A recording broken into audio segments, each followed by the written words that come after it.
Santa must be a boxing fan and it must still be Christmas because old Saint Nick keeps reaching into his fat sack of boxing goodies and pulling out exciting fights to deliver to us boxing fans.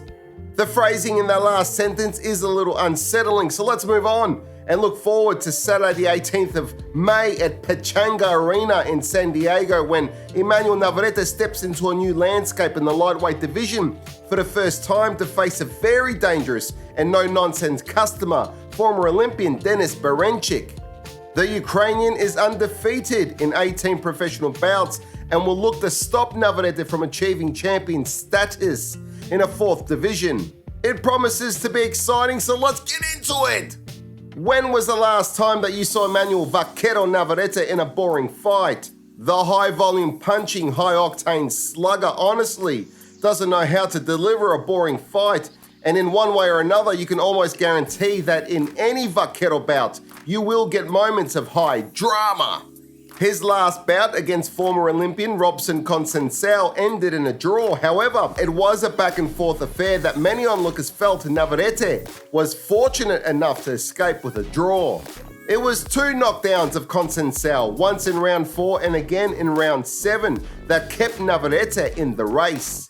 He had to come from behind after a slow start in the opening rounds, something we've seen from Navarrete before, but with a brick wall for a head, anvils for fists, and an engine like a thoroughbred. It's proof once again that he's never really out of a fight. And no matter how seemingly cleaner, sharper, or impactful an opponent's offense might be against him, Navarrete is hard to get rid of. Still, many feel that the higher up in weight he goes, his good fortune will eventually run out.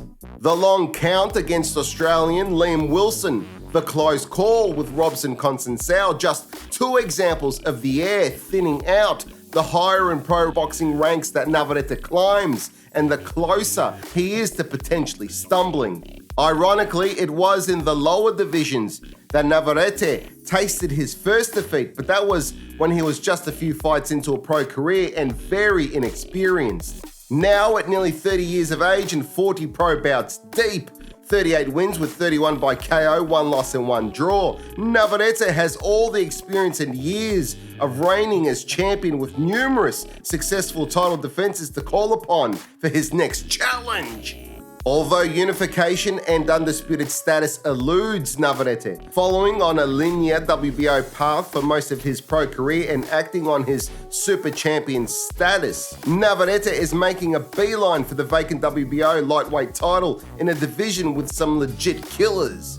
Shakur Stevenson and Gervonta Davis are both champions at 135, but a slew of other danger men also lurk in the division. William Zepeda, Edwin De Los Santos, Floyd Schofield, and more, all looking to become champion. First in line for Navarrete, however, is the stubborn, albeit aging, Ukrainian Berinchyk. May is going to be a big month for Ukrainian boxing. Alexander Usyk takes on Tyson Fury for the undisputed title in the blue ribbon division, the first in over 20 years. Vasily Lomachenko takes on Australian and former unified champ George Kambosos in Perth, Western Australia, for George's IBO and the vacant IBF lightweight titles.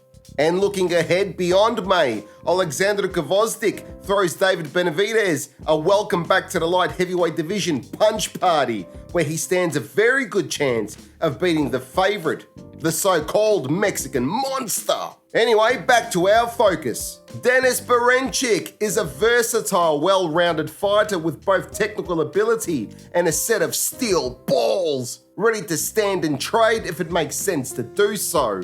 Not as spry or agile as when he first turned pro in 2015. With age, he has slowed somewhat. Still, make no mistake, Berinchyk is a legitimate danger, and for a guy making his debut at a higher weight, Navarrete is stepping in the ring with a potential nightmare. At 36 years of age, Berinchyk has been waiting patiently for his moment to hold aloft the full title after spending the best part of the last decade defending his WBO international title and, along with his promoter, Alexander Krasyuk, petitioning the WBO to place him ahead of the queue as the next mandatory for a shot at the WBO lightweight title. Also known for his outlandish and outstanding ring walks. I'm not talking cringeworthy flying carpet nonsense like Prince Nazim Hamed back in the day, but actually funny and a little intimidating ring walks, like coming out in prisoner garb and chains, coming out as Hannibal Lecter or as a traditional Cossack warrior. Berinchyk has tried everything to get the attention of the sanctioning bodies, and now he finally gets his chance. Given his age, Berinchyk may feel like this is his best shot, and depending on boxing politics, potentially his last shot. There is nothing more dangerous than a man who feels like he is facing a now or never moment. Navarrete may be lucky that he's not facing an in-prime Berinchyk, but he is facing a do-or-die Berinchyk. Vaquero will have his hands full. If I'm wrong, I'm happy to tell my wife that I don't like her cooking. But there is no teaching what Navarrete does. It's all wrong. His form, his footwork, his technique when throwing, just about everything. And yet it's the perfect expression of who he is and what he does in the ring.